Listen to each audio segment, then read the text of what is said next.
नमस्कार मित्रों, Renaissance classes app में आपका स्वागत है। मित्रों, हम टेस्ट सीरीज कॉलेज सहायक प्रोफेसर हिंदी आरपीएससी वाला आयोजन कर रहे हैं और उसमें हमारे टेस्ट संख्या 28 तक हम पहुंच गए हैं। तो टोटल 60 टेस्ट का हमको आयोजन करना है और आयोजन करने के बाद आप अपने मेरिट का क्रमांक भी देख पा रहे होंगे, कितने आपके गलत जा रहे हैं, कितने आपके सही जा रहे हैं। इसका अवलोकन आप बहुत अच्छे से कर पा रहे होंगे और बड़े ही स्तरीय सवालों को सामने रखकर आपका मूल्यांकन किया जा रहा है। कुछ विद्यार्थी हमसे कह रहे हैं कि सर प्रश्नों की प्रकृति बहुत जटिल है, कुछ कह रहे हैं कि सर आसान है। सवाल आपके द्वारा बताए गए आसान और जटिल का नहीं है। सवाल ये है कि इस मानक परीक्षा प्रश्न पत्र के अनुरूप किस प्रकार के सवाल पूछे जा सकते हैं, सिर्फ हमारे ध्यान में वो बातें हैं। इसलिए आपको यदि क्वेश्चन कठिन लग रहे हैं तो आप और ज़्यादा प्रश्नों का रिपीटेशन करें, अध्ययन करें, उस इकाई पर विशेष ध्यान दें जहाँ से आपको जटिलता लग रही है। क्योंकि मैं मान के चल रहा हूँ कि 28 या 27-28 प्रश्न आपके प्रत्येक यूनिट में सही होने चाहिए। यदि आप यहाँ पर 26, 27, 28 सही कर रहे हैं तो मुझे उम्मीद है कि आरपीएससी में तो आप 30 में से 30 सही कर देंगे। अब यहाँ पर टेस्ट सीरीज 28 द्वितीय प्रश्न पत्र को संबोधित करके है और यह है इकाई 3। इकाई 3 का मतलब यहाँ हम अध्ययन कर रहे हैं रीतिकाल का। तो रीतिकाल से संबंधित आपको 30 प्रश्न दिए गए हैं, क्योंकि हम इकाई वार प्रश्नों को पूछ रहे हैं, न अधिक न कम। जितना कि निर्धारित है आपकी प्रत्येक यूनिट से आरपीएससी पूछेगी, उसी पैटर्न पर हम काम कर रहे हैं। और यहाँ टेस्ट सीरीज 28 का द्वितीय प्रश्न पत्र इकाई नंबर 3 जो रीतिकाल को समर्पित है, यहाँ से आपसे 30 सवाल पूछे गए हैं। क्वेश्चन नंबर 1, इनके काव्य की सरसता और भावों की अकृत्रिमता का कोई जवाब नहीं। आचार्य शुक्ल का कथन किसे इंगित कर रहा है? पद्माकर, सेनापति, मतिराम या देव? मित्रों ध्यान रहे, मतिराम के संदर्भ में आचार्य रामचंद्र शुक्ल के कुछ कथन परीक्षाओं में आते रहते हैं। जैसे, इनमें स्वच्छंद कविता की मनोहारिणी प्रतिभा विद्यमान थी, वरना विद्यार्थी फिर घनानंद की तरफ जाएगा। जबकि कहा उन्होंने इसके मतिराम के बारे में है। और मतिराम का जो श्रृंगारिक चित्रण है वह अपने निष्कपट भाव, दाम्पत्य जीवन की सरस, निरीह और निष्कपट अभिव्यक्ति के लिए प्रसिद्ध है। और इसके साथ साथ इनके भावों में कृत्रिमता का लेस मात्र नहीं। तो इनके अकृत्रिम भावों के शुक्ल जी बहुत दीवाने हुए हैं। तो ध्यान रहे, क्वेश्चन नंबर 1 का सही उत्तर है मतिराम। और मित्रों, यूँ तो पेपर सेटर के मूड की बात है, उसका अपने मस्तिष्क की बात है। यदि कोई शुक्ल के खेमे का प्रोफेसर आ गया तो रामचंद्र शुक्ल के इतिहास को लपेट लपेट कर घुमा घुमा कर पूछेगा। यदि कोई मार्क्सवादी विचारधारा का पेपर सेटर आ गए तो रामविलास शर्मा, डॉक्टर बच्चन सिंह, इन पर विशेष रूप से फोकस करेगा। तो मित्रों, वो विचारधारा का पेपर सेटर में बड़ा उसका विचारधारा काम करती है वहाँ। तो हमको किसी भी एंगल से डॉक्टर बच्चन सिंह और रामचंद्र शुक्ल के इतिहास और नगेंद्र के तथ्य, इनसे तो अपनी संकल्पना को अच्छे से बना लेना है। तो क्वेश्चन नंबर 1 का सही उत्तर है 3। और वैसे भी अब बहुत ज़्यादा पढ़ने की आवश्यकता नहीं है, जो पढ़ा है उसको पचाने की आवश्यकता है। आप में आत्मविश्वास की वृद्धि हो, इसलिए ज़्यादा से ज़्यादा आप टेस्ट को ज्वाइन करेंगे, ज़्यादा से ज़्यादा मल्टीप्लाई चॉइस वाले वस्तुनिष्ठ प्रकार के सवालों को हल करेंगे। इससे आपका आत्मविश्वास बढ़ेगा और वो नौबत नहीं आएगी कि यार 2 तो पता है कि नहीं है, लेकिन 2 में से 1 सही हो सकता है, 1 नहीं हो सकता है। वो वाली जो आत्मविश्वासहीनता की स्थिति है वो फिर आपके सामने नहीं आएगी। तो क्वेश्चन नंबर 1 का सही उत्तर है 3, मतिराम। क्वेश्चन नंबर 2 है, निम्नलिखित में से कौन सा एक कथन सही नहीं है? इस प्रकार के प्रश्न की संख्या 25 से 30 हो सकती है और इस प्रकार के प्रश्न ही आपके निर्णायक होंगे। एक, ग्वाल रीतिकाल के अंतिम शास्त्र कवि हैं। केशवदास कवि कर्म में सर्वथा असफल रहे हैं। रसिक प्रिया 16 प्रकाशकों में 16 प्रकाश, असल में प्रकाश अध्याय का नाम है, उसमें विभक्त है। इसको 16 प्रकाशक ना कह करके हम कहेंगे 16 प्रकाश। प्रकाशक तो फिर अलग चीज हो जाएगी। तो रसिक प्रिया 16 प्रकाशों में विभक्त है और हिंदी काव्यशास्त्रीय विवेचन का सूत्रपात रीतिकाल से हुआ। तो इसमें हमको क्या पहचानना है कि कौन सा सही नहीं है। तो मित्रों, ग्वाल रीतिकाल के अंतिम शास्त्र कवि है, या अंतिम कवि कह लो, या अंतिम आचार्य कवि कह लो, या अंतिम आचार्य कह लो, इन सबका अर्थ वही है। हाँ, ये पूछे कि रीतिकाल के अंतिम प्रसिद्ध कवि कौन है, तब आपको उत्तर हो जाएगा पद्माकर, वो दूसरा पहलू है। और केशवदास कवि कर्म में सर्वथा असफल रहे, ये भी सही है। और उनकी असफलता का कारण है संस्कृत के प्रति उनका जो अगाध पांडित्य है, अलंकार प्रयोग के प्रति जो उनका एक पूर्वाग्रह और दुराग्रह है, और पांडित्य प्रदर्शन की जो भावना है, इससे मित्रों केशव की काव्य सुलभ रागात्मकता सहज कवित्व बोध से वंचित रह गई है। सही भी है कि सुवर्ण की खोज में तल्लीन केशव की काव्य चेतना भाव पक्ष से प्राय शून्य हो गई है, इसमें कोई दोहराए नहीं है। सुवर्ण को ढूंढत फिरत कवि कामी और चोर, वो पंक्ति किसी और की नहीं बल्कि वो केशवदास की है, वो तो सही है। और रसिक प्रिया 16 प्रकाशों में विभक्त है, बिल्कुल सही है। इसके 13 प्रकाश में तो श्रृंगार का ही चित्रण मिलता है, बाकी 3 प्रकाश में गुण दोष वगैरह उनका उल्लेख मिलता है। लेकिन हिंदी काव्यशास्त्र विवेचन का सूत्रपात रीतिकाल से हुआ, ये सही नहीं है। प्रथम दृष्टा तो ये लग रहा है कि यार ये तो सही है, नहीं सही है। क्योंकि मित्रों, रीतिकाल काव्य शास्त्रीय दृष्टिकोण से देखे तो प्रमुखता का दौर तो है, लेकिन काव्य शास्त्रीय दृष्टिकोण से जो शुरुआत यदि बात करें कि हिंदी काव्य शास्त्र विवेचन का सूत्रपात, तो भक्ति काल में ही हो गया। कृपाराम के हित तरंगनी से जाकर पूछिए वो क्या है, जबकि वह रचना तो 1641 ईस्वी में लिखी गई है। नंददास की रसमंजरी क्या कहती है, आपसे पूछिए रहीम का बरवे नाई का भेद और नगर शोभा ग्रंथ क्या है। भक्ति काल की समय सीमा में ही मुबारक कवि बैठे हुए हैं अंतिम दौर में, जो कि तिल शतक, तिलक शतक और अलग शतक वो लिख रहे हैं। और साहित्य लहरी से पूछिए, सूरदास की साहित्य लहरी नायिका भेद का प्रसिद्ध ग्रंथ है, साहित्यिक चमत्कार क्रीड़ा का ग्रंथ है।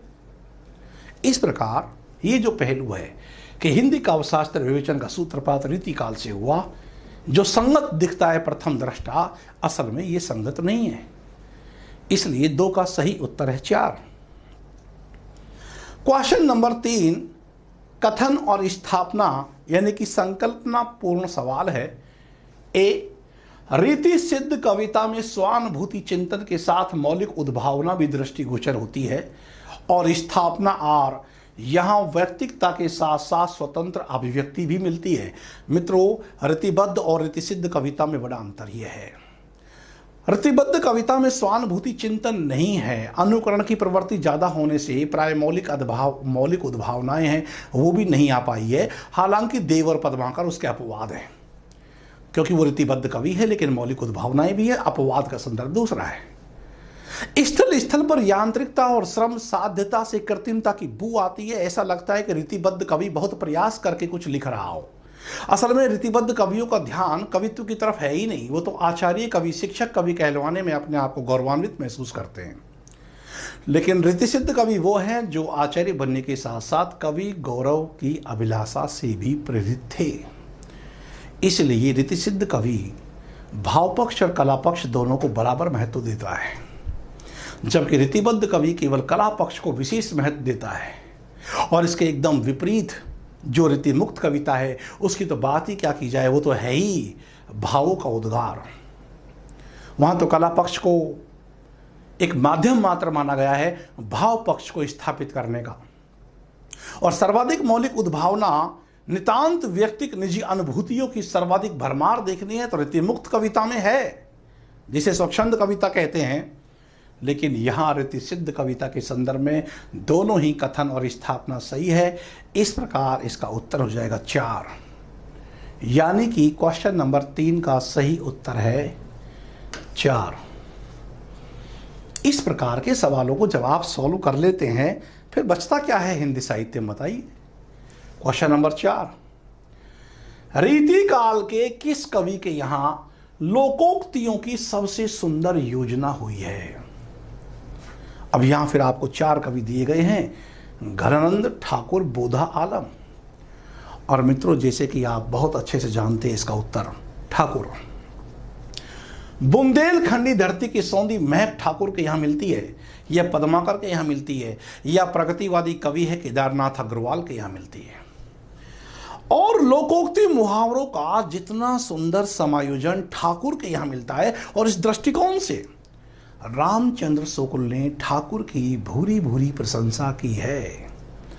इस प्रकार के सवाल बहुत महत्वपूर्ण ढंग से रामचंद्र शुक्ल के इतिहास में से उभर करके आते हैं। कभी आपने उस गहराई से इसको पढ़ा हो तो 4 का सही उत्तर है 2। क्वेश्चन नंबर 5 है कि रीति काव्य की भूमिका इस चर्चित ग्रंथ के रचयिता कौन है? हजारी प्रसाद द्विवेदी, नंदुलारी वाजपेयी, गणपति चंद्र गुप्त या डॉक्टर नगेंद्र? मित्रों, इसका बिल्कुल सही उत्तर है डॉक्टर नगेंद्र। और वैसे भी काशी नागरिक प्रचारणी सभा से जो 16 खंडों में इतिहास निकला, कहीं 18 लिखा मिलता है, वो गलत है, क्योंकि 18 में निकलना प्रस्तावित था, फिर निकला 16 ही खंडों में। उस 16 खंड का जो 6वां भाग है उसका संपादन डॉक्टर नगेंद्र ने किया था। और वो ग्रंथ मुख्य तौर से रीति काव्य की भूमिका के रूप में आपसे पूछ ले कि इसके कौन है संपादक, तो डॉक्टर नगेंद्र है। और एक ऐसी किताब मिलती जुलती परीक्षा में बार बार आती रहती है कि बिहारी सतसई की भूमिका किसने लिखी है, तो उसको लिखने वाले हैं पदम सिंह शर्मा। पदम सिंह शर्मा ने 1907 में बिहारी और फारसी कवि सादी की तुलना लिखी थी, और यहीं से तुलनात्मक आलोचना की शुरुआत होती है। बाद में फिर मिस्र बंधुओं ने देव बड़े या बिहारी इस विवाद को पैदा किया, और फिर तुलनात्मक आलोचना तो विधिवत रूप से शुरुआत हो गई। और उसके शुरुआत करने वाले हम किसको मान लेते हैं? पंडित पदम सिंह शर्मा को। 5 का सही उत्तर है 4। क्वेश्चन नंबर 6, असंगत युग्म पहचानिए। जसवंत सिंह का अपरोक्ष सिद्धांत, पुहकर कवि का रसरत्न, रसनिधि का सुधानिधि, और ग्वाल कवि का रसिकानंद। असल में ग्वाल कवि की रचना भी है, और इस नाम से इनका असली नाम ही था रसिकानंद। तो एक क्वेश्चन नंबर 6 में जो आपको गलत दिखलाई दे रहा है वो है रसनिधि, क्योंकि रसनिधि की रचना सुधानिधि नहीं है, बल्कि सुधानिधि को लिखने वाले तो तोष कवि हैं। तोष कवि ने ये ग्रंथ लिखा है। ये सुधानिधि जो है कई बार परीक्षा में आया हुआ है, ध्यान रखेंगे। इस प्रकार के 8-10 सवाल असंगत युग्म वाले हमारे सामने आएंगे। बस ये ध्यान रखना कि संगत छंटवा रहा है या असंगत। क्वेश्चन नंबर 6 में 3। क्वेश्चन नंबर 7, रीति काल के किस कवि में भक्ति और श्रृंगार का समन्वयात्मक योग मिलता है? इस बिंदु से विद्यार्थी सबसे ज्यादा भ्रमित होते हैं।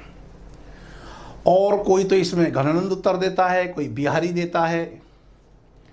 अब घनानंद का तो इसलिए देता है क्योंकि इन्होंने लौकिक प्रेम को ही इतने सात्विक, उदात्त और सूक्ष्म ढंग से प्रस्तुत किया है कि लौकिकता में ही अलौकिकता का एहसास हो जाता है। प्रेम की एक निष्ठा का चित्रण ही इस भावबोध से किया गया है। लेकिन आप भूल जाते हो रामचंद्र शुक्ल का अंतिम वाक्य, जो कि घनानंद के ऊपर लिखा है कि कविता इनकी श्रृंगारी है, इन्हें भक्त नहीं कह सकते। ये अलग बात है कि बिहारी के श्रृंगार में और घनानंद के श्रृंगार में घना अंतर है, क्योंकि बिहारी का श्रृंगार प्रेम की उच्च भावभूमि पर नहीं पहुंच पाता, लेकिन घनानंद का श्रृंगार चेतना जो है प्रेम की उच्च भावभूमि पर विचरण करता है। ध्यान रहे।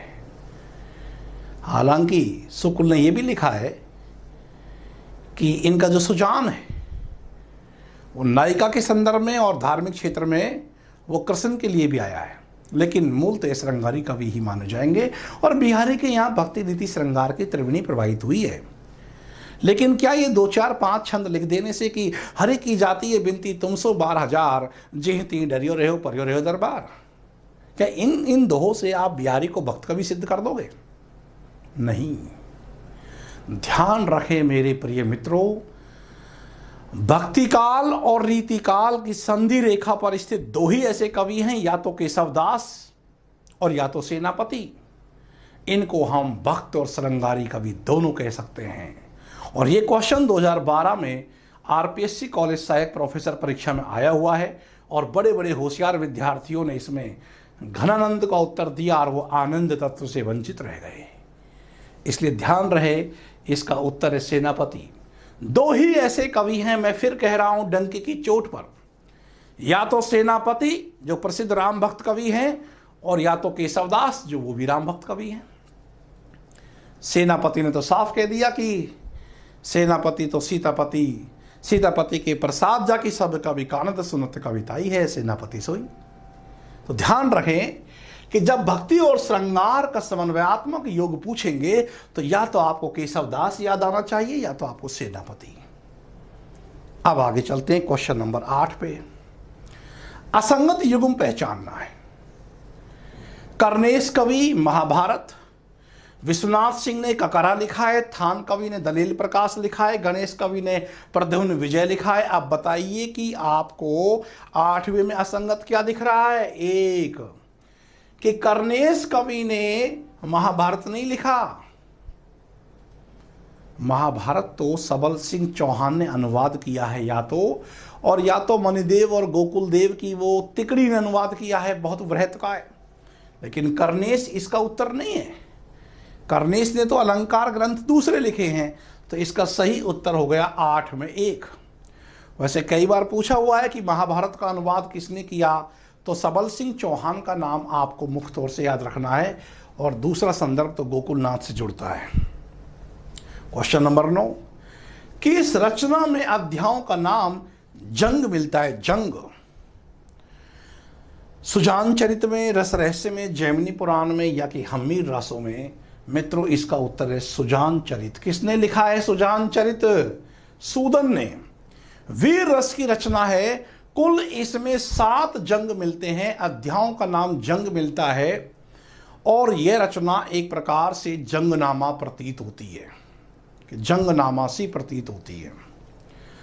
रस रहस्य तो कुलपति मिश्र की रचना है, सरजूराम पंडित की जैमिनी पुराण है और जोधराज ने हम्मीर रासो लिखी है रीतिकाल के दौरान, जो नीम राणा के शासक के कहने पर तो प्रसंग मिलता है। तो 90 का सही उत्तर है 1। क्वेश्चन नंबर 10 पढ़ेंगे आप। इतने अधिक परिमाण, परिमाण का मतलब होता है मात्रा, इतने अधिक परिमाण में और इतनी प्रकार की रचना वही कर सकता है जो पूर्ण साहित्य मर्मज्ञ, काव्य कला में सिद्धस्त और भाषा पर पूर्ण अधिकार रखने वाला हो। रीति ग्रंथ रचना और प्रबंध रचना दोनों में समान रूप से कुशल और दूसरा कोई कवि रीतिकाल के भीतर नहीं पाया जाता। आचार्य रामचंद्र शुक्ल ने किस कवि को संकेतित करते हुए यह प्रसिद्ध वाक्य लिखा है? मित्रों इतनी महत्वपूर्ण बात रामचंद्र शुक्ल जिसके बारे में लिख रहे हैं, और क्वेश्चन बहुत महत्वपूर्ण है कि गोकुलनाथ या गोपीनाथ या मणिदेव या सुरती मिश्र, इसका सही उत्तर है वो है गोकुलनाथ। रचनाओं का ढेर लगा दिया इन्होंने और महाभारत का जो वृहत का अनुवाद है उसके बारे में ध्यान रखेंगे, वो इन तीनों ने मिलकर किया, जिसमें सर्वाधिक प्रधान कौन है? गोकुलनाथ। 10 का सही उत्तर है 1 गोकुलनाथ।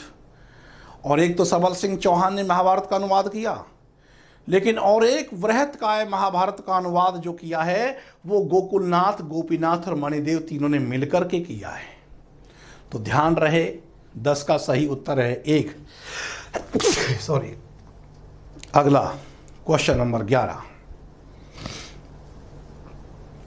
इनकी नीति की कुंडलियां ग्राम ग्राम में प्रसिद्ध हैं, अनपढ़ लोग भी 2-4 चरण जानते हैं। इस सर्वप्रियता का कारण है बिल्कुल सीधी सादी भाषा में तथ्य भाव का कथन। आचार्य रामचंद्र शुक्ल ने किस कवि को संबोधित करते हुए यह वक्तव्य दिया है? दीनदयाल गिरी, बैताल, गिरधर कविराय या कि वृंद कवि? मित्रों, बिल्कुल सही आंसर है कहे गिरधर कविराय। हाथ में लीजिए लाठी, वो वाला गिरधर कविराय। गांव गांव में इनकी उक्तियों के उदाहरण दिए जाते हैं। तो गिरधर कविराय 11 का सही उत्तर हो जाएगा 3। क्वेश्चन नंबर 12, जैसे सूरदास के 1.25 लाख पद बनाने की जनश्रुति है, वैसे इनके भी 1 लाख पद और छंद बनाने की बात प्रसिद्ध है। ये कौन सा कवि है? जनक राज किशोरी शरण, बख्शी हंसराज, अलबेली अली, चाचा हित वृंदावन दास। मित्रों, क्वेश्चन नंबर 12 का सही उत्तर है चाचा हित वृंदावन दास, जो कि कृष्ण भक्ति परंपरा से जुड़े हुए हैं। इस संदर्भ को अच्छे से आप ध्यान रखेंगे। क्वेश्चन नंबर 13, महाराज विश्वनाथ सिंह जो रीवा नरेश थे, आप जानते हैं, तो महाराज विश्वनाथ सिंह द्वारा रचित रचना नहीं है उत्तम काव्य प्रकाश, ध्रुवाष्टक, ककारा और मनोरथ मंजरी। मित्रों, इसका बिल्कुल सही उत्तर है, वो है मनोरथ मंजरी। क्यों? फिर ये मनोरथ मंजरी किसने लिखी है? ये भक्त कवि नागरीदास है। भक्त कवि नागरीदास वही है जो किशनगढ़ के शासक थे सामंत सिंह, बनी ठनी जिसकी प्रेमिका हुआ करती थी। असल में मनोरथ मंजरी रचना को 1780 संवत में भक्त कवि नागरीदास ने लिखा है। 1780 संवत है लेकिन ये, और सच बात तो ये है मित्रों कि नागरीदास का ये पहला ही ग्रंथ है मनोरथ मंजरी। और इसके पश्चात अगला क्वेश्चन नंबर 14 की हम बात करते हैं। घनानंद द्वारा रचित रचना नहीं है कृपा कंद निबंध, गिरिगाथा, भावना प्रकाश, विरह बारिश। तो क्वेश्चन नंबर 14 का सही उत्तर है वो क्या है? विरह बारिश। क्यों? नाम तो मिलता जुलता ऐसी रचना का है, तो इनकी रचना विरह लीला है, विरह लीला है। और विरह बारिश तो किसकी हो गई? बोधा की। ऐसे ही इनकी रचना है इश्क लता, लेकिन पूछ लिया इश्क नामा किसकी है, तो वो है बोधा की। तो ये रचनाएं हैं घनानंद की। और घनानंद की इन रचनाओं के अलावा ब्रज व्यवहार, वियोग वेली, प्रिया प्रसाद, ब्रज व्यवहार, वियोग वेली, प्रिया प्रसाद, सुजान सागर तो इनकी बेहद चर्चित रचना है। सुजान सागर को तो आप बहुत अच्छे से ध्यान रखेंगे। और सुजान विनोद वो देव की रचना है, वो अलग है, ध्यान रहे। इसके अलावा नाम माधुरी, धाम चमत्कार, नाम माधुरी, धाम चमत्कार, ये सब रचनाएं घनानंद की रचनाएं हैं। और रसकेली वल्ली को आप मुख्य तौर से याद रखेंगे। इसके अलावा कृष्ण कौमुदी, वृंदावन मुद्रा,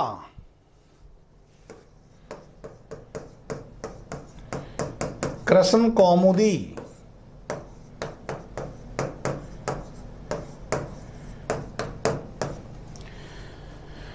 वृंदावन मुद्रा फुटकल रचनाएं हैं, लेकिन कई बार पूछ लेते हैं।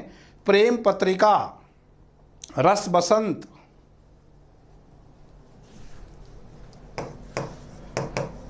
प्रेम पत्रिका, रस बसंत, कोकसार, कोकसार के नाम से रचना मिलती है। और रसकेली वल्ली, रसकेली वल्ली, तो ये सब घनानंद के द्वारा रचित रचनाएं हैं। और विश्वनाथ प्रसाद मिश्र ने घनानंद ग्रंथावली का संपादन किया है, ये भी ध्यान रखेंगे। तो कोक सागर, सुजान सागर, विरह लीला, इश्क लता, कृपाकंद, एक रचना इनकी सुजान हित प्रबंध, लेकिन ध्यान रहे प्रबंध भले ही बाद में लग रहा है, लेकिन कोई भी रचना घनानंद की ऐसी नहीं है जो कि प्रबंध के क्षेत्र में आती है। ऐसे ही ठाकुर की भी नहीं है। हाँ, हम ये कह सकते हैं कि आलम की रचना से एक नाम जोड़ते हैं कि माधुनल काम कंदला, और वो प्रबंध के क्षेत्र में आती है। हालांकि वो आलम कौन से हैं वो बड़ा विवादास्पद मामला है। और बोधा की रचना है वह जो माधुनल काम कंदला, उन्होंने चरित के नाम से रचना लिखी है, वो प्रबंध के क्षेत्र में आती है। लेकिन घनानंद ने कोई रचना प्रबंध के क्षेत्र में नहीं लिखी है। प्रबंध, ये कभी इसको प्रबंध समझ जाओ आप। तो घनानंद की रचनाओं के नाम बहुत अच्छे से आप याद रख लेंगे। यहाँ पर तो जो सही उत्तर निकल रहा है वो है विरह वारिस, क्योंकि ये रचना किसकी है? ये रचना बोधा की है। और ये रीतिमुक्त कवि हैं। इनकी पंक्तियों को बहुत अच्छे से ध्यान रख लेंगे। यहाँ से एक दो क्वेश्चन इनकी पंक्तियों से जरूर आएंगे। कलयुग रासो, इस ग्रंथ के रचनाकार कौन है? क्वेश्चन नंबर 15 देख रहे हैं आप। कलयुग रासो, इस ग्रंथ के रचनाकार रसिक गोविंद, प्रताप शाही, भान कवि, थान कवि। तो इसका जो सही उत्तर है वो है Rasik Govind. Question number 16। Question number 16, इनकी भाषा में एक बड़ा भारी जो गुण है वो यह है कि यह बराबर एक समान चलती है। उसमें न कहीं कृत्रिम आडंबर का अडंगा है, न गति का शैथिल्य, और न शब्दों की तोड़ मरोड़। अब आचार्य रामचंद्र शुक्ल ने यह कहकर किस कवि के आचार्यत्व और कवित्व, देखिए बहुत कम संभावना होती है कि रामचंद्र शुक्ल दोनों पक्षों से किसी एक ही कवि की प्रशंसा करें। यहां आचार्यत्व और कवित्व दोनों की भूरी भूरी प्रशंसा की है। वो कवि कौन है? प्रताप शाही, पद्माकर भट्ट, सोमनाथ और तोष निधि। उत्तर है इसका प्रताप शाही। और ये वही प्रताप शाही है जिनकी बड़ी प्रसिद्ध रचना व्यंग्यार्थ कौमुदी, जो नायिका भेद का मुख्य ग्रंथ है। तो 16 का सही उत्तर है 1। क्वेश्चन नंबर 17, असंगत युग्म पहचानना है। गुरदीन पांडे, बाग मनोहर, बेनी बंदीजन, टिकैत राय प्रकाश, बेनी प्रवीण, नवरस तरंग और भाग कवि दलील प्रकाश। असल में भाग तो कोई है ही नहीं, आप इस भाग को भान पढ़े, आप इसको पढ़ें भान कवि। आप बताइए आप कि इसमें कौन सा आपको युग्म दिख रहा है जो कि संगत नहीं है। तो मित्रों, ये इसका सही उत्तर 4 ही है। भान कवि का दलील प्रकाश नहीं है, बल्कि दलील प्रकाश के रचनाकार कौन है? थान कवि है। चूंकि नाम मिलता जुलता है इसलिए भ्रांति के शिकार हो सकते हैं। अतः ये क्वेश्चन जानबूझकर आपसे पूछा गया है, और ऐसे कुछ क्वेश्चन जानबूझकर आपको प्रस्तुत भी किए जाएंगे। तो क्वेश्चन नंबर 17 का सही उत्तर है 4। और क्वेश्चन नंबर 18 है, रीति काल के प्रसिद्ध कवि तोष निधि द्वारा रचित रचना नहीं है। विनय शतक, नखशिख, सुधा निधि या रस पीयूष निधि। मित्रों, ये आप बहुत अच्छे से जान रहे हैं कि तोष निधि की जो रचना नहीं है वो है रस पीयूष निधि, क्योंकि रस पीयूष निधि के रचनाकार हैं सोमनाथ। और सोमनाथ की यह रचना बहुत चर्चित है, रस पीयूष निधि। इसके अलावा सोमनाथ की रचनाओं में मानव विनोद और सुजान विलास, मानव विनोद और सुजान के नाम से देखो सुजान विलास है, जबकि देव की रचना है सुजान विनोद, और रसखान की सुजान रसखान है, और घनानंद की सुजान हित है, सुजान सागर है, लेकिन सुजान विलास नहीं है। इसलिए शब्द पे विशेष गौर करना। इसके अलावा कृष्ण लीलावती पंचाध्यायी भी सोमनाथ ने लिखी है एक रचना, वो है कृष्ण लीला पंचाध्यायी। इसके संदर्भ को भी ध्यान रखेंगे। और ये सोमनाथ जो है ये शशिनाथ उपनाम से लिखते थे। सोमनाथ असल में शशिनाथ उपनाम से लिखते थे। तो इन पहलुओं को आप ध्यान रखेंगे। क्वेश्चन नंबर 18 का सही उत्तर हो जाएगा 4। इसके बाद अगला क्वेश्चन नंबर 19 है, जिस बात को ये जिस ढंग से, चाहे वह ढंग बहुत विलक्षण ना हो, कहना चाहते थे, उस बात को उस ढंग से कहने की पूरी सामर्थ्य इनमें थी।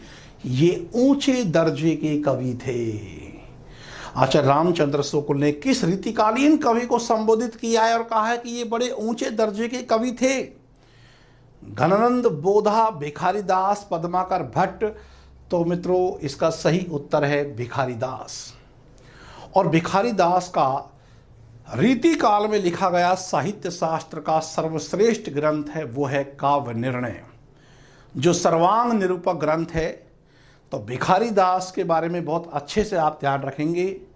मिश्र बंधुओं ने तो इनको उत्तर अलंकृत काल का सबसे बड़ा आचार्य बतलाया है। तो भिखारीदास रीति काल के अंतिम प्रसिद्ध आचार्य भी माने जाते हैं। तो 19वां क्वेश्चन का सही उत्तर है 3। और भिखारीदास की कुछ चर्चित पंक्तियां परीक्षा में आती रहती हैं। काव्य निर्णय से वो पंक्ति, क्या ब्रजभाषा हेत ब्रजवास ही न अनुमानो, ऐसे ऐसे कविन की वाणी हो सो जानी है। और भिखारीदास की वो पंक्ति कितनी चर्चित है कि आगे के सुकवि रिजय हैं तो सुकविताई, नहीं तो राधिका कन्हई को सुमरिन को बहानो है। और एक वो गंग और तुलसीदास के बारे में लिखा कि तुलसी गंग दुओ भयो सुकविन की सरदार। तो ये सब पंक्तियां भिखारीदास की परीक्षाओं में आई हुई हैं, ध्यान रखेंगे। इसके बाद अगला क्वेश्चन नंबर 20, भाषा भूषण ग्रंथ के संदर्भ में कौन सा एक कथन सही नहीं है? यह एक प्रसिद्ध अलंकार ग्रंथ है, तो ये तो सही है। कविता करने के उद्देश्य से ग्रंथ लिखा गया है। यह चंद्रालोक की छाया पर बनाया गया ग्रंथ है। भाषा भूषण में प्राय एक ही दोहे में लक्षण व उदाहरण दोनों रखे गए हैं। बाकी सब सही है, लेकिन ये गलत है, इसलिए यही सही है। क्योंकि ये पूछ रहा है सही नहीं है, कौन सा सही नहीं है? तीसरा सही नहीं है, क्योंकि चंद्रालोक की नहीं, तीसरा तो बिल्कुल सही है। दूसरा सही नहीं है, क्योंकि कविता करने के उद्देश्य से यह ग्रंथ नहीं लिखा गया। जसवंत सिंह ने भाषा भूषण ग्रंथ को आचार्य की हैसियत से लिखा है, कविता करने की हैसियत से नहीं लिखा। और मित्रों ये हुबहू चंद्रालोक रचना, जो जयदेव का अलंकार ग्रंथ है चंद्रालोक, उसका अनुकरण है। इसलिए जसवंत सिंह के भाषा भूषण को हिंदी का चंद्रालोक भी कहा जाता है, ध्यान रहे। तो 20 का सही उत्तर है वो है 2। अगला क्वेश्चन नंबर 21, असंगत कथन पहचानिए। कुछ कथन दिए गए हैं, उसमें असंगत कथन कौन सा है पहचानना है। 1, रीति कवियों की नारी दृष्टि भोगवादी और श्रृंगारिक। तो श्रृंगारिक रीति कवियों की नारी दृष्टि भोगवादी, श्रृंगारिक एवं विलासतापूर्ण है, तो ये तो सही है। रीतिकालीन कविता में कलात्मक जागरूकता देखी जा सकती है, ये भी सही है। और रीतिकालीन काव्य संवेदना तथा कला दृष्टि को बहुत गहराई से दरबारी वातावरण प्रभावित करता है, ये भी बिल्कुल सही है। चौथा देखिए, किसी अत्याचार या अनाचार के विरुद्ध कविता के माध्यम से किसी राजा या आश्रयदाता को उद्बोधित करने की कला इस युग में प्रचुर है। कैसे प्रचुर हो जाएगी? कुछ भी प्रचुर नहीं है, बल्कि सच तो यह है कि आप इसमें भूषण के अपवाद को छोड़ दें तो कहाँ प्रचुरता दिखती है? चारों तरफ तो चाटुकारिता ही है। अन्याय अत्याचार का विरोध करने वाली कविता तो भूषण की है, और भूषण तो इसी मामले में रीतिकाल के राष्ट्रीय कवि कहे जाते हैं। यदि रीतिकाल का कोई कवि जिसकी कविता युगबोध से, अपने काल से गहराई से संपृक्त है, तो वो भूषण की कविता है। अब भूषण ही साफ कहते हैं कि आपस की फूटी थी सारो हिंदवान टूटो, टूटे कुल रावण अनिति अति करते। ये युग की जागृति का भाव, समाज और देश के प्रति लोक मंगल और लोक रक्षण के ये भाव और किस कवि के यहाँ है? तो ये तो ऐसे रीतिबद्ध कवि हैं जो रीति की परिपाटी से ही भिन्न दिखलाई देते हैं। इसलिए भूषण पहले कवि है रीतिकाल के जिसकी कविता में राष्ट्रीय नवजागरण के तत्व दिखलाई देते हैं, जबकि इस कालखंड में राष्ट्रवाद और राष्ट्रीय चेतना जैसी चीजें नदारद हैं। उसके बावजूद भूषण को रीतिकाल का राष्ट्रीय कवि कहा जाता है। और जो उन्होंने प्रशस्ति परख छत्रसाल पर या कि महाराज शिवाजी पर जो काव्य लिखा है उसका उद्देश्य चाटुकारी बिल्कुल नहीं है। और राव राजा ने ध्यान में लाऊं अब शाह को सरायो छत्रसाल को, ये देव नहीं है जो हर राजा के हर दरबार में भाग रहे हैं, नवाबों के या नहीं। और छत्रसाल और शिवाजी के पास तो वैसे ही दरबार का संकट है, वहां दरबार तो कहीं लग ही नहीं रहे, छापामार युद्ध चल रहे हैं। इसलिए मित्रों, भूषण की कविता असल में अन्याय, अत्याचार और धर्मांधता के खिलाफ एक प्रतिरोध की कविता है। ये दुर्भाग्य है इस बात का कि जिसकी कविता धर्मांधता का विरोध करती है उसी कवि पर लोगों ने धर्मांधता का आरोप लगाया है कि भूषण की कविता कट्टर हिंदू राष्ट्रवाद को स्थापित करने वाली कविता है। ये गलत है, क्योंकि भूषण की समस्या केवल औरंगजेब से नहीं है, बल्कि उदयपुर के मोटा महाराज उदय सिंह है या कि जसवंत सिंह की नीतियां भी जब जहां उन्हें खराब लगी तो इन हिंदू राजाओं की भी भर्त्सना भूषण जबरदस्त तरीके से करते हैं। खैर, तो क्वेश्चन नंबर 21 का सही उत्तर हो जाएगा 4। क्वेश्चन नंबर 22, निम्नलिखित में से कौन सा एक कवि रीतिबद्ध श्रेणी में नहीं आता है? सुरती, मिश्र, मतिराम, देव और वृंद। तो मित्रों, इसका बिल्कुल सही उत्तर आप जान रहे हैं, वृंद। वृंद की गणना हम कहां करेंगे? वृंद को हम रीति सिद्ध में लेंगे, बाकी तो तीनों रीतिबद्ध कवि हैं। तो कौन कौन कवि रीतिबद्ध हैं, कौन रीति सिद्ध हैं, कौन रीति मुक्त है, इसका विभाजन बहुत अच्छे से आप कर लेंगे। हिंदी साहित्य के इतिहास में रीतिकाल पढ़ाते समय मैंने विस्तार से इन पहलू पर जिक्र किया है। इसके बाद अगला क्वेश्चन नंबर 23, घनानंद की कलागत विशिष्टता नहीं है। लाक्षणिक एवं सुष्ठु शब्द विन्यास, मुहावरों का प्रचुर प्रयोग, लोक शब्दावली की सृजनात्मक ऊर्जा और ठेठ ब्रज भाषा। मित्रों, घनानंद की जो भाषा है वह ठेठ ब्रज भाषा नहीं है, वह साहित्यिक ब्रज भाषा है। बल्कि सच बात तो यह है कि मौन मदी पुकार की भाषा के ये बादशाह जो प्रेम की पीर को लेकर जिसकी वाणी का प्रादुर्भाव हुआ, ये भावना भेद की गहराई में इतना डूबा हुआ है कि इनको शब्द से परे शब्दातीत अर्थ की भी पकड़ है। भाषातीत अर्थ की पकड़ वही व्यक्ति कर सकता है जो प्रेम में पागल हो, जो प्रेम में आकंठ डूबा हुआ हो। लिखा है एक जगह घनानंद ने, और एक बार एक क्वेश्चन आया था DSSB में कि यह पंक्तियां किसकी है। घनानंद कहते हैं, अक्षर तन को छरे बहुरी अक्षर ही भावे, रूप अक्षरातीत ताही अक्षर बतावे, तत्वबोध बौरानी में अक्षर गति अक्षर लय। भाषा छलना नहीं है, लेकिन भावाभिव्यक्ति के लिए शब्दों का आश्रय लेना जरूरी ही है। खैर, 23 का सही उत्तर है 4। क्वेश्चन नंबर 24, प्रेम को पंथ कराल महा तलवार के धार पे धावनो है। प्रेम कोई आसान चीज नहीं है। प्रेम करने का मतलब, प्रेम में समर्पण, त्याग, कष्ट, सहिष्णुता के भाव इतने ज़्यादा हैं कि बहुत समय पहले बिहारी ने भी कहा था कि प्रेम गली अति सांकरी तामे दो न समाए। बाद में जायसी ने भी कहा कि भले ही प्रेम है कठिन दुएला, जुई तक दुई जगतरा प्रेम जय खेला, कर प्रीति बोली जने उर्जय कोई, अर्ज मुँह न छोटे सोई। एक बार कोई यदि प्रेम की पद्धति में पड़ गया तो ऐसा उलझेगा कि लाख प्रयास करने पर भी सुलझ नहीं सकता। भाव को गहराई से समझने की आवश्यकता है। और ये बात कहने वाले कौन है? चिंतामणि त्रिपाठी, घनानंद, बोधा या आलम। तो प्रेम को पंथ कराल महा तलवार के धार पर धावनो है बोधा। और बोधा की वो पंक्ति भी ध्यान रखेंगे, कदाता कहा, सूर कहा, सुंदर सुजान का, आपको न चाहिए ताकि बाप को न चाहिए। ये कहकर पन्ना नरेश खेत सिंह का दरबार छोड़ दिया।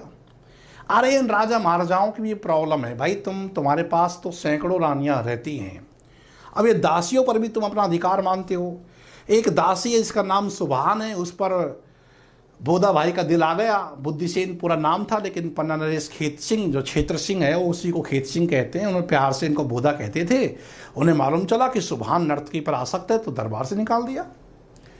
और स्वच्छंद कवि स्वाभिमान की भावना से प्रेरित है, दरबार छोड़ देगा लेकिन प्रेम नहीं छोड़ेगा। घनानंद को देखो, दरबार छोड़ दिया लेकिन सुजान का प्रेम तो नहीं छोड़ा। लेकिन अपनी वाक चातुरी से बोधा तो फिर भी सुभान को पा लेता है, सुभान अल्लाह कहकर। लेकिन घनानंद तो बेचारा दर्द का कवि, दर्द में जिया दर्द में मरा। उसके भाग्य में प्रेम का सुख नहीं बधा था। इसका सही उत्तर है बोधा। क्वेश्चन नंबर 25 है कि रीति मुक्त कविता की विशेषता है। हास्य इस पर चमत्कार की सृष्टि, ध्यान रखेंगे विशेषता नहीं है, नहीं पूछ रहा, विशेषता है। ऊहात्मक विरह व्यथा, विरह वेदना की प्रक्रिया में सखी दूती आदि का माध्यम का प्रयोग, प्रेम की अनिर्वचनीय पीड़ा। तो मित्रों रीतिमुक्त कविता पर ना तो हास्य इस पर चमत्कार की सृष्टि हो रही है, ये देखना है तो रीतिबद्ध और सिद्ध कवियों के पास जाओ। देखो बिहारी की नायिका कैसे बोलती है, इत आती चल जात उत चली 6-7 तक हाथ, चली हिंडोरे सी रही लगी उसासन साथ। ये है ऊहात्मक चमत्कार उक्ति कि कोई नायिका विरह में ऐसी करस कैसे हो सकती है कि सांस लेती है तो सांस ही उसको 10 कदम आगे खींच लेती है, और सांस छोड़ती है तो सांस उसको पीछे खींच लेती है, जैसे कि घड़ी के पेंडुलम सी, या मानो कि हिंडोला झूल रही हो बिहारी की नायिका। यह है हास्यास्पद चमत्कार, इसी को ऊहात्मक विरह व्यथा भी कहते हैं, जो कि रीतिमुक्त कविता में नहीं है। विरह वेदना की प्रक्रिया में सखी और दूती का माध्यम लेना रीतिमुक्त कवियों को पसंद नहीं है। वो सीधे सीधे अपने अभिव्यक्ति के उद्गार व्यक्त करते हैं। माध्यम की आवश्यकता पड़ेगी तो बिहारी को पड़ेगी, रीतिबद्ध को पड़ेगी, रीतिसिद्ध को पड़ेगी, रीतिमुक्त को नहीं पड़ेगी। लेकिन प्रेम की अनिर्वचनीय पीड़ा रीतिमुक्त कविता की विशेषता है, घनानंद की विशेषता है। रैन दिन झरबे करे अखियां दुखियां झरना सी, प्राणों में प्राण घुटते हैं, रैन दिन घुटबे करे प्राण झर अखियां दुखियां झरना सी। रीति मुक्त कविता में प्रेम की अंतिम परिणति है पीड़ा का आयोग और उसकी कलात्मक निर्मिति। ये मैंने इनकी विशेषताओं को जिस तरीके से आपको पढ़ाया है, उसमें तो आपने यदि डूब करके पढ़ लिया होगा तो अब तो कहीं कुछ सोचना ही नहीं है। और हाँ, डंके की चोट पर कह रहा हूं, खुलेआम कह रहा हूं, और ये बातें मैं अगस्त के माह में ही कह रहा हूं। सितंबर में जब 23 सितंबर को आपका कॉलेज सहायक प्रोफेसर हिंदी का पेपर होगा, उस दिन परीक्षा केवल आपकी नहीं है, उस दिन परीक्षा मेरी, डॉक्टर A.S. चौधरी की भी परीक्षा है। क्या पढ़ाया, क्या पढ़ा, कितना आया, मैं भी देखना चाहूँगा कि आखिर ऐसा कौन सा सवाल ऐसा है जो मेरी सीमाओं से बाहर से आया है, क्योंकि मेरी सीमाएं बहुत गहरी और बहुत व्यापक है। और ये बात बताने की आवश्यकता नहीं है। आप कई बार मुझसे आलोचना ही करते हो मेरी कि गुरुजी बस। तो मित्रों, और यही परीक्षा गुरु है, असली गुरु परीक्षा है। और उस परीक्षा से ही साबित होगा कि आपकी तैयारी और मेरी भी जो मेहनत कम नहीं हुई है। आप जानते हो, ऑनलाइन क्लास में एक जगह खड़े होकर लगातार बोलना, कभी प्रयास करना आप आधे घंटे एक ही स्थान पर खड़े रहने का, और मैं तो भारी भरकम जीव हूँ, तो मुझे अपने आप पर इतना विश्वास है कि कुछ बाहर जाता ही नहीं है, क्योंकि सिलेबस के अकॉर्डिंग हम पढ़ रहे हैं। सिलेबस से बाहर कोई चीज़ें आएगी नहीं तो क्वेश्चन बाहर जाएगा नहीं। इनकेस मैं तो यहाँ तक कह रहा हूँ कि जो ये केवल टेस्ट सीरीज जो मैंने आपके लिए चलाई है, इनमें से कितने ही सवालों को आप हूबहू देखोगे, कितने ही में हो भी सकता है कि पूरा पेपर ही देख लो, तो ये कोई बड़े आश्चर्य की बात नहीं है। खैर, 23 तारीख को इसका निर्णय करेंगे, हम आपसे बातचीत करेंगे। क्वेश्चन नंबर 26 है कि काव्य की रीति सीखी सुकबिंसो, देख सुनी बहुलोक की बातें, इस प्रस्तुत पंक्ति के प्रयुक्ता कवि कौन है? क्वेश्चन नंबर 26 देखें आप। चिंतामणि त्रिपाठी, देव भिखारीदास या ठाकुर? भिखारीदास। अवध के व्योंगा ग्राम के निवासी थे भिखारी दास। क्वेश्चन नंबर 27 है, आचार्य रामचंद्र शुक्ल ने उत्तर मध्यकाल यानी रीति काल को कितने प्रकरणों में विभाजित किया है? 1, 2, 3, 4। 27 ये प्रकरण आते ही सबके जहन में 4 आता है। अरे 4 तो उन्होंने हिंदी साहित्य के इतिहास को बांटा है, आदिकाल, वो वीरगाथा काल, भक्ति काल, रीति काल, आधुनिक काल। इसका सही उत्तर है 3। और ये 3 प्रकरण कौन सा है? पहला सामान्य परिचय बताया इन्होंने, पहला है सामान्य परिचय। दूसरा बताया इन्होंने कि ये है रीति ग्रंथकार कवि, और रीति ग्रंथकार कवि में मैं आपको बता दूं इन्होंने 57 कवि गिनाए हैं कुल, जिसमें पहला चिंतामणि त्रिपाठी से लेकर के अंतिम है रसिक गोविंद। और ये तीसरा जो प्रकरण है वो है रीति काल के अन्य कवि, और फिर इन्होंने कुछ कवियों को इस वाले प्रकरण में गिनाया है कि रीति काल के अन्य कवि।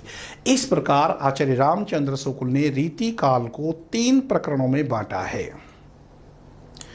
अगला क्वेश्चन नंबर 28, आचार्य रामचंद्र शुक्ल ने रीति ग्रंथकार कवियों की कुल संख्या व अंतिम रीति ग्रंथकार किस कवि को माना है? तो अभी हम डिस्कस कर रहे थे, तो बताइए। 57 कवि रसिक गोविंद, 59 कवि प्रताप शाही, 55 कवि ग्वाल, 69 कवि महाराज राम सिंह। तो सही उत्तर हो गया इसका 1। कुल 57 कवि गिनाए हैं और अंतिम में रसिक गोविंद को गिनाया है। पहला चिंतामणि त्रिपाठी से शुरू किया है, तो 28 का सही उत्तर है 1।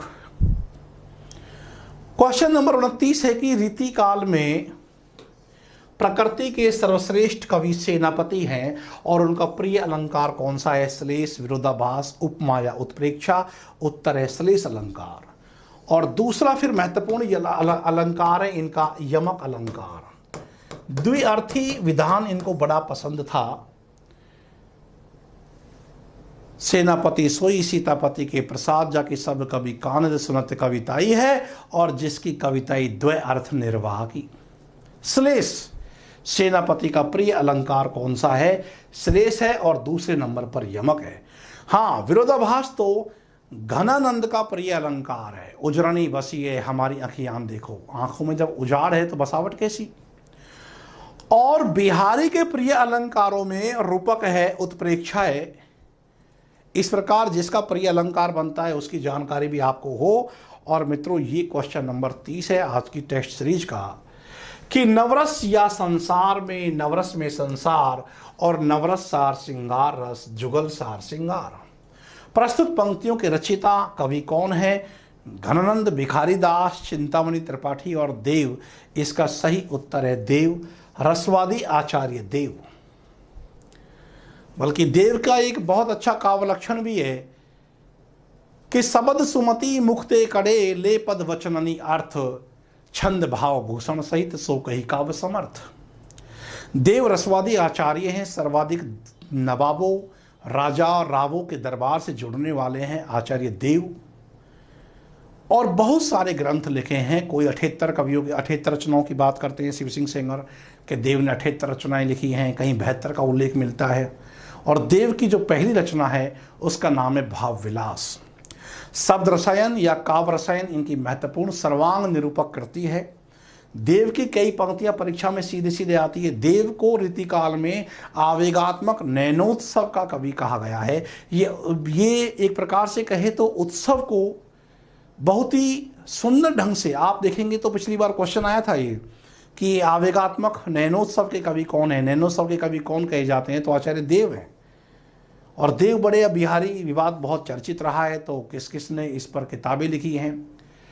लाला भगवान देव की कौन सी है, कृष्ण बिहारी मिश्र की कौन सी है? तो ये सब पहलू आपको ध्यान में रखने हैं। देवाचार्य भी हैं, तात्पर्य नामक चतुर्थ शब्दशक्ति की इन्होंने बात की, और 34वां संचारी भाव छल इन्होंने माना, लेकिन रामचंद्र शुक्ल ने छल को अवहिता में ही शामिल कर लिया है। तो मित्रों, ये है आज की टेस्ट सीरीज। हमने बातचीत की, और इसके बाद अगली टेस्ट सीरीज का जब हम आयोजन करेंगे तो उसका हम व्याख्यात्मक हल निकालेंगे।